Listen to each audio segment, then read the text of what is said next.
আসসালামু আলাইকুম, কেমন আছেন সবাই? আমি তোহামনি। আর আপুদের প্রশ্ন ছিল যে আমি সবুজ কালারটা কিভাবে করি সেটাই শেয়ার করব। আশা করি আপুদের কাজে লাগবে। এখানে আমি ১ম এই ক্রিমের সাথে অরেঞ্জ কালারটা দিছি, তারপর চেরি রেড কালারটা, এরপর হচ্ছে স্কাই ব্লু। এগুলো সব হচ্ছে স্কাই ব্লু কালারটা জেল ফুড কালার আর বাকিগুলো হচ্ছে রেডম্যানের ফুড কালার। আপনারা রেডম্যান ব্র্যান্ডের ফুড কালারটা ইউজ করলেই পারেন।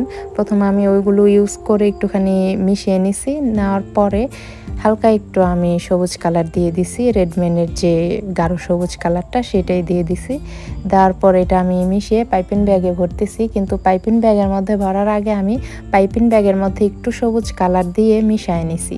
মিশায় নেওয়ার পর আপনারা দেখতেই পারতেছেন যে তারপর আমি ক্রিমটা ভরছি। এখন এটার কালারটা কত সুন্দর আসছে।